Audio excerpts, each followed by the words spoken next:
अस्सलाम वालेकुम वरहमतुल्लाहि वबरकातुहू। बिस्मिल्लाहिर्रहमानिर्रहीम। रब्बि ज़िदनी इल्मा। एक और आपके लिए सीखने की चीजें लेकर आए हैं हम एक और एपिसोड में। Stem and steam education, you must have heard these names. बहुत दफा आपने ये नाम सुने होंगे, और ये बिल्कुल 21st सेंचुरी में भी बहुत लेट शुरू किया है, लेकिन बहरहाल ये शुरू हो चुका है अल्हम्दुलिल्लाह। ये बात जो है वो हमें सामने आ जाती है। अब सुनना इसमें हमारी क्या है कि प्यारे नबी सल्लल्लाहु अलैहि वसल्लम ने हमेशा कंपेनियंस को टीम वर्क के साथ काम किया और उनके साथ डिस्कशन के साथ उनको सिखाया, और साथ ही हमने ये भी देखा है कि बहुत सारी उन्होंने रियल लाइफ एग्जांपल्स देकर भी लोगों को बताई हैं।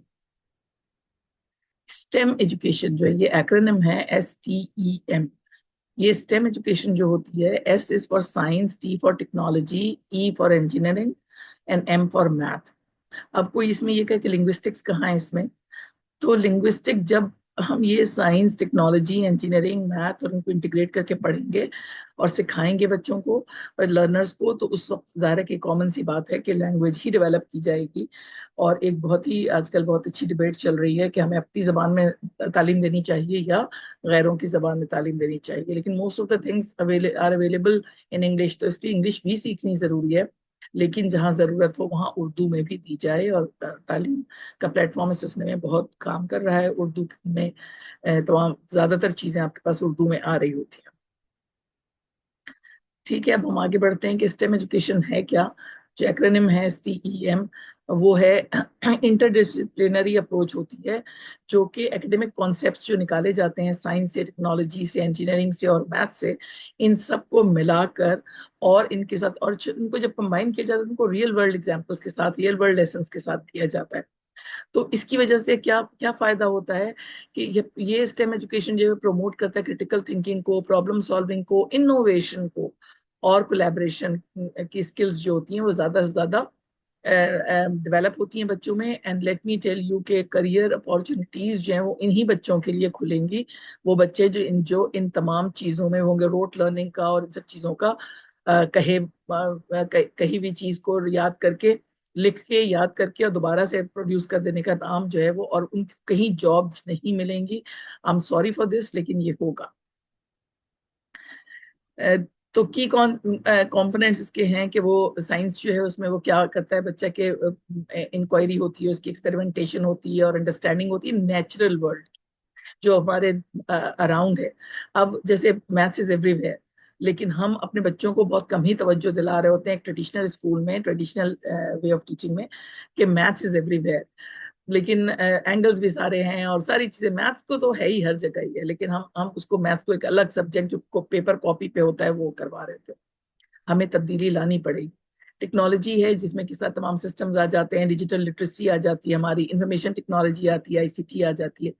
इंजीनियरिंग जो है वो इसमें डिजाइनिंग है, कंस्ट्रक्शन है, एप्लीकेशन है साइंटिफिक प्रिंसिपल्स का, जो कि प्रैक्टिकल एग्जांपल्स को और प्रैक्टिकल जो प्रॉब्लम्स हैं उनकी उनकी प्रैग्मेटिक सॉल्यूशंस दे रहा होता है। मैथमेटिक्स जो है वो न्यूमरेसी पे होता है, एनालिसिस पे होता है, डेटा कलेक्शन पे होता है, डेटा यूजिंग पे होता है, और लॉजिकल रीजनिंग दी जाती है इसमें। ये हम सब जानते हैं कि मैथमेटिकल जो माइंड होता है वो लॉजिकल रीजनिंग देता है।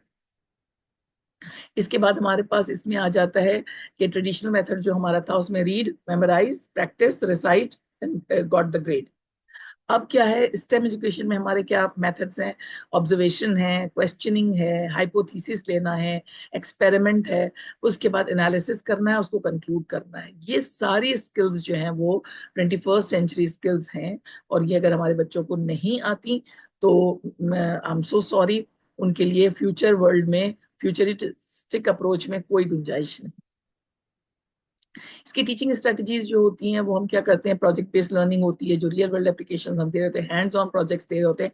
इससे बहुत दफा बात हो चुकी है, जैसे कि एक आप केस स्टडीज निकालते हैं और फिर उनको वो देते हैं। आप उनसे कहते हैं, फर्ज कीजिए कि एक प्रॉम्प्ट जो हम देते हैं बच्चे को, या एक सिनेरियो देते हैं, केस स्टडी देते हैं कि students, I bring my tea mug into the classroom. हालांकि हम तो क्लासरूम में नहीं ला सकते, लेकिन मैं कहती हूँ कि when ever I keep my tea mug on the table, it becomes cold. अब मैं इसको कैसे, क्या इस्तेमाल करूं, क्या करूं, कौन सा तरीका अख्तियार करूं कि ये बहुत देर तक गर्म रहे।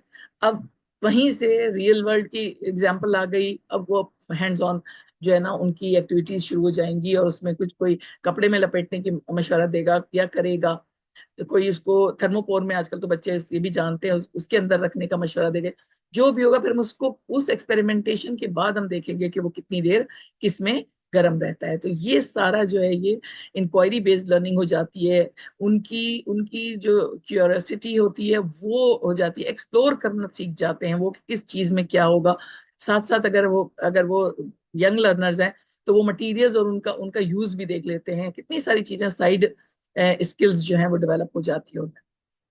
प्रॉब्लम बेस्ड लर्निंग होती है कि रियल वर्ल्ड प्रॉब्लम्स को सॉल्व करने की बात होती है। स्टेम इंटीग्रेशन होती है, इसमें क्या करते हैं कि कंबाइन करते हैं हम सब्जेक्ट्स को होलिस्टिक लर्निंग के लिए। देखिए होलिस्टिक लर्निंग जो होती है वो इंटीग्रेशन, जब हमें पहली दफा बताया गया हमारे बारे में कि इंटीग्रेट करना है आपने इंग्लिश को हिस्ट्री या ज्योग्राफी और से या ज्योग्राफी वाले मैथ से करेंगे, मतलब आपने पेयर अप कर लीजिए अपने आप को, सिर्फ दो सब्जेक्ट को इंटीग्रेट करने के लिए कहा गया।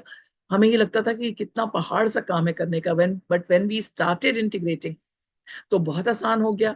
सबसे पहले तो integrating with digital technology ICT जो हमने किया, उसके बाद साथ के साथ हमने जैसे ज्योग्राफी की टीचर जो है वो अगर किसी भी कंट्री का एरिया मालूम करने का बता रही है उनको मैपिंग में या उसमें, तो वो मैथ्स के टीचर से के साथ इंटीग्रेट कर सकती है कि वो एरिया पढ़ा रही है। उर्दू और इंग्लिश को तो हमने फौरन इंटीग्रेट कर लिया था, चूंकि तमाम जो लिंग्विस्टिक्स थे वो उनमें वही उर्दू और अंग्रेजी दोनों में चीजें होती थी, तो हमने उसको फौरन कर लिया था, तो आसान हो गया था। लेकिन यहाँ पे हमने क्या करना है, होलिस्टिक अप्रोच के लिए हमने तमाम जो सब्जेक्ट्स हैं, चार जो मेन चीजें हैं उनको हमने इंटीग्रेट करना है। डिफरेंशिएटेड स्ट्रक्चर इंस्ट्रक्शंस देनी है, चूंकि हम डाइवर्स लर्निंग स्टाइल्स हमारे पास होते हैं, तो हम उनको किस तरह केटर करेंगे। टेक्नोलॉजी के साथ हम इंटीग्रेशन करेंगे कि वो डिजिटल टूल्स को यूज करेंगे, सिमुलेशंस को यूज करेंगे। कोलैबोरेटिव लर्निंग होगी, जाहिर है कि टीम वर्क और कम्युनिकेशन जो है वो रहेगा, तो वही लिंग्विस्टिक यही तो डेवलप हो रही है कम्युनिकेशन के थ्रू।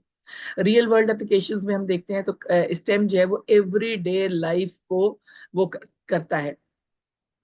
कि अगर हम ये बच्चे को एक वो देते हैं कि when your mother washes the clothes and you know try to dry them in the room, what happens, and when it is spread outside on the washing line in the lawn or somewhere in the backyard, what happens। तो ये real world application जब हम देते हैं तो वहीं पे उसको एवापोरेशन और ये सारी चीजें समझ में आ जाती हैं, सन की मौजूदगी समझ में आ जाती है, तमाम चीजें आ जाती हैं एवरीडे लाइफ से। गेमिफिकेशन जो है ये तो बहुत जबरदस्त रहा, बहुत अरसे से इस्तेमाल हो रहा था, लेकिन कोविड के दौरान बहुत एक्सेलरेट हो गया, और अल्हम्दुलिल्लाह तमाम टीचर्स इस चीज को जानते हैं कि how to integrate gamification into game like activities उनको कैसे दी जाए। अच्छा, ये प्री स्कूलर्स में तो हमेशा से होता रहा था कि learning through game, play based learning जो होती है, लेकिन ये क्या ये हम बड़े बच्चों के साथ भी कर सकते हैं? तो यकीन कर सकते हैं।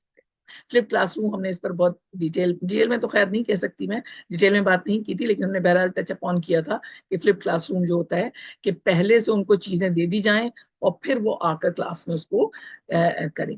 ये वही सारी वो है। स्टीम को हम देखते हैं, इसमें एक ई का इजाफा नहीं, एक ए का इजाफा आपको लग रहा है, वो ए क्या है, वो आर्ट्स है।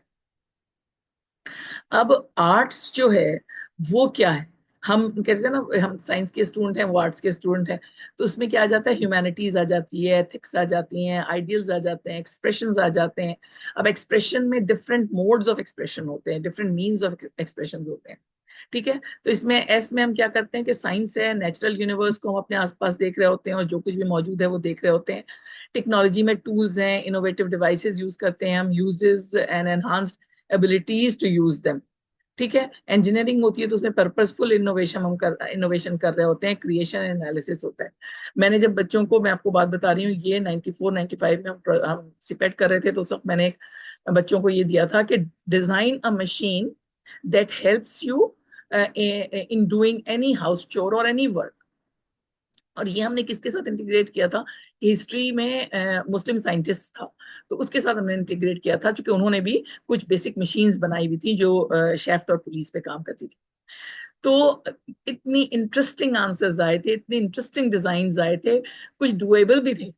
लेकिन एक बच्ची जो, उसने तो होमवर्क बनाने का किया था कि the machine is going to do the homework, उसके दो हाथ बनाए थे और कॉपी सामने रखी हुई थी, और उसके पीछे वही उसने पुली और शेफ्ट और उसके जरिए काम करवाया था, जो जैसे कि मुस्लिम साइंटिस्ट ने जिस तरह का किया था। और एक ने कहा था shoe polish, I hate shoe shoe polishing of my all my siblings, तो मैंने ये करना है। तो ये है उनको, और ये मैं आपको बात बता रही 94 95 की। तो अब के बच्चे तो यकीनन बहुत अच्छी चीजें डिजाइन कर लेंगे, पर्पसफुल इनोवेशन कर लेंगे।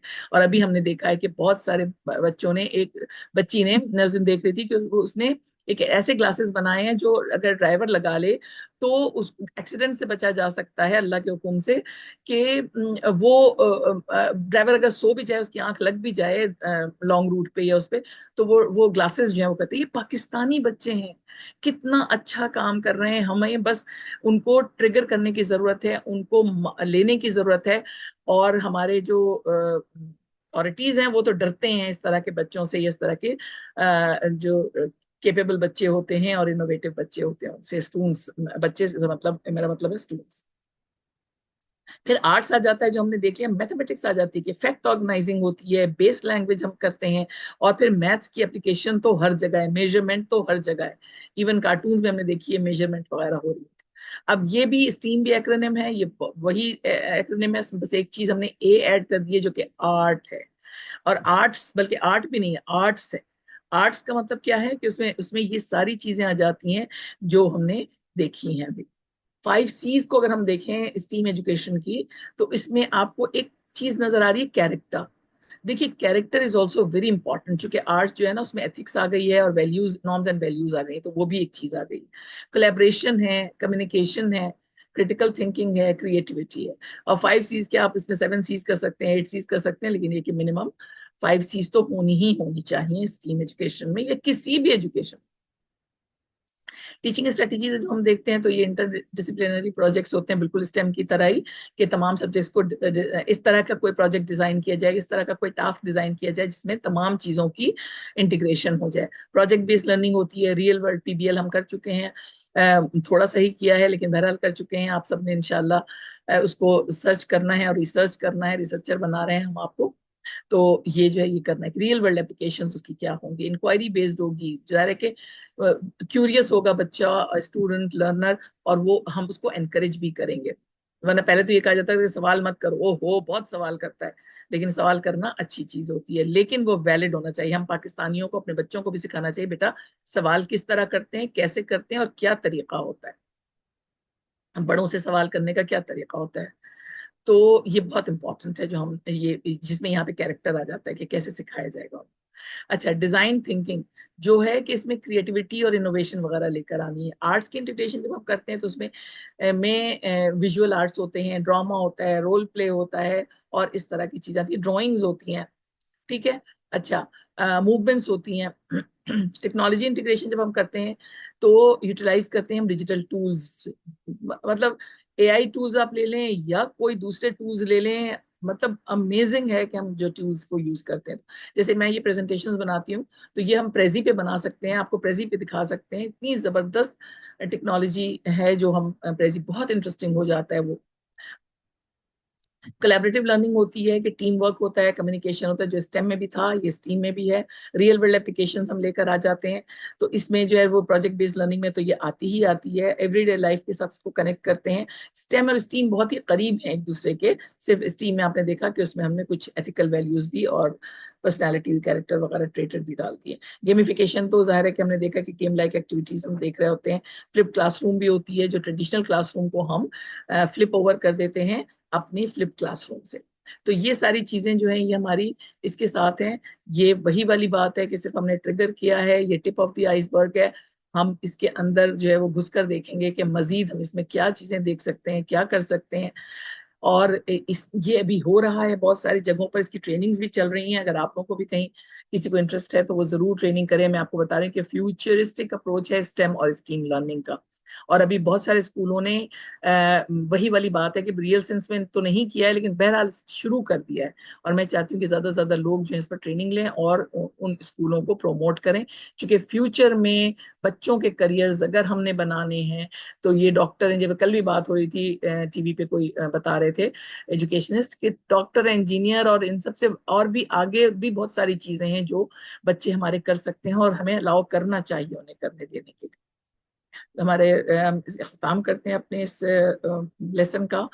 सुब्हानल्लाहि व बिहम्दिही सुब्हानक अल्लाहुम्मा व बिहम्दिका अशहदु अन ला इलाहा इल्ला अस्तगफिरुका व अतूबु इलैक। अल्लाह ताला हम लोगों को कहने से ज़्यादा करने और सीखने वाला और सीख कर अप्लाई करने वाला बना दे, और हमारे तालीमी मयार जो है वो उसको हम ऊपर उठाने वाले, अपलिफ्ट करने वाले बने। इसलिए कि ये मुझे तो बहुत तकलीफ देती है ये बात कि हमारा तालीमी मयार किस तरह जमीन पे लौट रहा है, पूरी दुनिया कहाँ जा रही है और हम किस तरफ जा रहे हैं। सिर्फ फैशन में और इन सब चीज़ों में आगे हैं हम, उसके अलावा बाकी चीज़ों में तो शायद, और ख़ास तौर पे तालीमी मयार में हमें उसको अपलिफ्ट करने की ज़रूरत है। और ऐसे इनोवेटिव लोग और ऐसे प्रोग्रेसिव लोग, ऐसे ग्रोथ माइंडसेट वाले लोग आगे आने चाहिए जो इनको लेके चल सके। माशाल्लाह बहुत अच्छा काम हो रहा है, लेकिन ये कि थोड़ा सा इसको एक्सेलरेट करने की जरूरत है। जज़ाकल्लाहु खैरन कसीरा। अस्सलाम वालेकुम व रहमतुल्लाहि व बरकातहू।